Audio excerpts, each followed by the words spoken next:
Yuda, ano ang goal mo sa relasyon nyo ni Bel Mariano? Iyan ang naging tanong kanina ng isang bubbles kay Donnie Pangilinan. Say ng aktor, my goal is to marry her.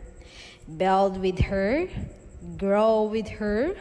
I'm not dating to waste time.